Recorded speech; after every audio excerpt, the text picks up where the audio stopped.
This is Math Foundations in Pre-Cal 10, Lesson 2.2, Part A, starting on page 67. So we are continuing on with your introduction to trigonometry. So let's just recall these. We have SOHCAHTOA, which is our acronym. I do recommend that you write it as SOHCAHTOA to remind yourself that those are actually fractions or ratios. So the sine ratio is the opposite over the hypotenuse. The cosine is adjacent over hypotenuse, and tan is opposite over adjacent. And this is our angle of interest, 35 here, and then we label everything relative to that. The hypotenuse is always, always, always the longest side. The opposite is the one across, and the adjacent is the one that is the side beside our angle of interest that is not the hypotenuse. Also, make sure that your calculator is set to degrees. Okay, it might actually not show anything, but the other options are radians, so it's not radians and not gradians. So if it doesn't show rad or grad, then it must be degrees, okay? Just in case your calculator doesn't actually tell you that it's in degrees. But you won't get the right numbers if it's not set to degrees.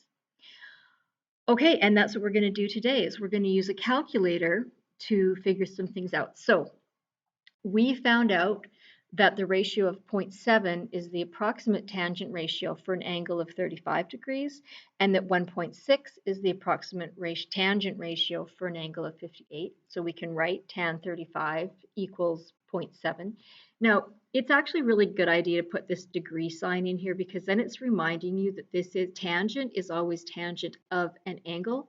But I'm not going to mark it wrong if you don't put it in. Most people quickly give it up, but it's a good reminder, okay? And so this was a calculation that we did using actual measurements. We can find it more accurately using a calculator. So for example, the tangent of tan 35 is 0.7002, and tan of 58 is 1.6003. And it is the norm to do these to 4 decimal places, okay? We usually do it to 4 decimal places just because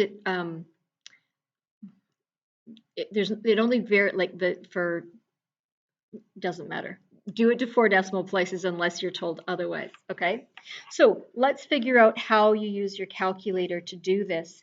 On some calculators, you hit sine 35, enter. Some of them you have to put the 35 sign, and then it actually does it without you hitting the enter button. So you need to figure it out on your calculator. But let me just give you these numbers so that you can make sure that you are getting it right on your calculator. So sine of 35 is 0.5736. Sine of 58 is 0.8480. Cosine of 35 is 0.8192, and this one is 0.5299. Now, a couple of things. Rounding absolutely matters. Okay, so if you're having trouble rounding, come and get some help. And of course, if you can't figure out how to get these values on your calculator, ask me and I'll help you figure it out. But there's without knowing what calculator you are, I can't put it with the calculator you have. I can't put it on the video. Okay, and this one, you have to put a 0 here as a placeholder because that's how we know that we've rounded it to 4 digits. So you should have 4 digits after the decimal if that's what you're asked. So even if a bunch of them are 0, that's fine, okay?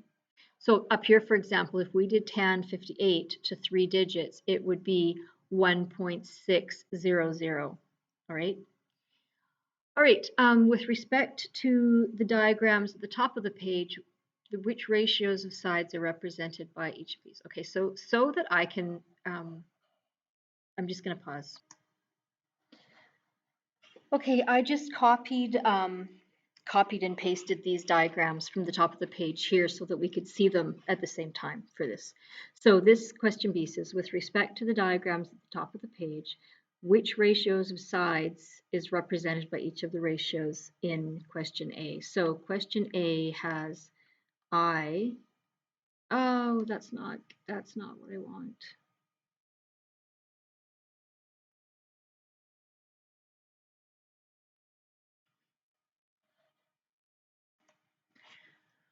I was trying to cover up all of this text here so I could copy down these diagrams, but it didn't work. I just want you to see that I've done this diagram 1, I've done with red letters, and diagram 2, I've done with blue letters. So, and then I've just written this in that sine of 35 is from diagram 1, and it's AB over OB. Cosine of 35 is also from diagram 1, OA over OB, and then similar things from diagram 2. So just write that down and make sure that it makes sense for you when you can see the diagrams at the same time. And then let's go on to the next page.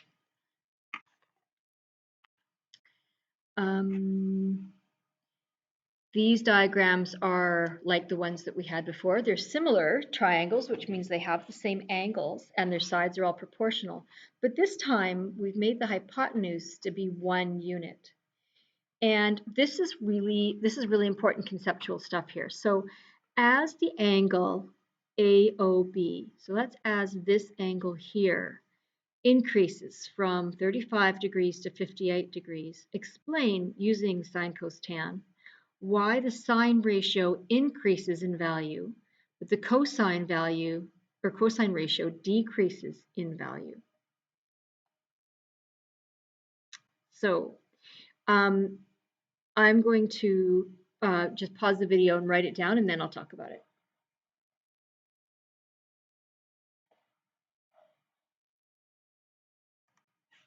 Okay, we're going to do the sine ratio first. So the sine ratio, remember, is the opposite over the hypotenuse. Sorry, that's the adjacent, and this is the hypotenuse. So the opposite over the hypotenuse. So as this angle gets bigger, the length of that opposite side is getting longer, right? It's becoming a higher number. So the numerator in our fraction is getting bigger. The hypotenuse is staying the same, but the numerator is getting bigger. So the value of the sine ratio is increasing.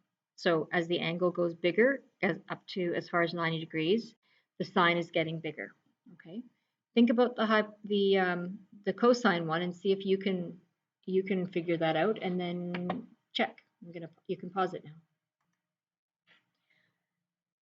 Okay, so for the cosine ratio, as this hypotenuse stays the same length, but the angle gets bigger. So when the angle gets bigger, this adjacent side is going to get smaller, which means that the numerator is going to get smaller. So the value of the cosine ratio will get smaller or decrease. Okay. Now pause the video and see if you can predict what's going to happen with the tangent ratio. All right, so with the tangent ratio, I'm going to do this. This is my angle of interest. So as the angle gets bigger, the opposite is going to become higher, bigger number. So that's the opposite. The numerator is getting bigger, and at the same time, the adjacent is getting smaller. So since the numerator is getting bigger and the denominator is getting bigger, the tangent ratio is going to become bigger. All right? So take a minute and make sure that that makes sense before you go on, okay? Because this next example says, say which is going to be a greater value without using a calculator. So I will tell you, sine of 20, tan of 75, cosine of 7, and tan of 80. Okay, and if you're not sure, draw pictures of they don't even have to be good pictures. You just have to draw, like for this one, you just need one where the sine, if this is 14 degrees, the other one just has to have a bigger one here. So what happened? As the angle got bigger, this side got bigger, the hypotenuse stayed the same. So the opposite got bigger. So the bigger angle is going to have a higher sine value. Okay. Okay. So now we're going to figure out, you're going to use your calculator. Oh, this is important. The calculator will figure out the trig ratio to 2 decimal place, however many decimal places, for all angles between 0 and 90. So let's just do some of those and make sure you can get this on your calculator. Sine of 81 degrees is 0.9877. Tan of 14 is 0.2493, and cos of 44 0.7193. So just make sure you can get those with your calculator. Okay. Okay, this part here, we're just going to not bother. We're just going to skip that because, like it says, it's time consuming and tedious and you're never ever going to do it. So let's learn how to use the calculator first properly. Okay. So if the tangent of x degrees is 1.2, and actually the tangent, the sine, and the cos don't have any units, because if you think about, you measured the side in centimeters, it's centimeters over centimeters, so the units just go away. So there are no units for these numbers, but the angle has units. So we can use the inverse tan button on the calculator. So I like, this is like thinking like algebra. So if we have the tan x equals 1.2, well, our algebra rule says, yeah, what you do to one side, you do to the other, and what we're after here is to get the x by itself, which means we have to get rid of the tan. And the way we get rid of the tan is we use the tan to the -1 button. So I'm actually going to show you this algebraically. So this is tan to the -1. That's usually what it is. Sometimes it's inverse tan.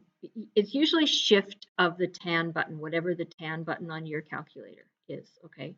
And again, if you can't find it, you can ask me and I'll help you. And then since we did tan to the -1 on the left side, we're going to do tan to the -1 on the right. And then the tan to the -1 and the tan cancel each other out, and all we're left with on the left is x.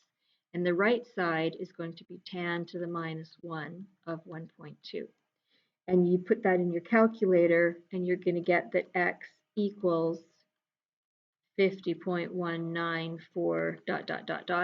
And this asked us to round it to, where did it? Oh, I thought it asked us to round it to something, but anyway, that's fine. I guess I rounded to 50.2 degrees. Okay, because x is measuring degrees. So the units are important on this one because that's your answer. It has to be in units. This is what it is on some calculator. You can try it, see if it works. And then for part 1 here in example 5, write down how your calculator works. Okay, record your calculator. Okay, that will be handy later. Okay. And then for this one, we're going to find the measure of the angle. It says acute angle because your calculator is going to return an acute angle, which is between 0 and 90 degrees. So in this case, A is 21 degrees and B is 57 degrees and P is 73 degrees. And this one, C, is 30 degrees. Now on this last one, see if you can figure out how to do this putting in the fraction. Okay, that is going to be really helpful. See if you can figure out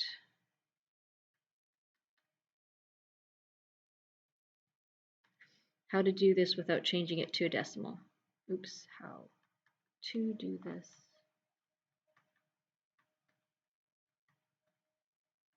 without using 0.5 for the 1/2. Okay, try and do it when you enter 1/2. There's a way to do it. If you're not sure, you can ask me and I will show you. All right, go do questions 1 to 4 and then come back. There's more.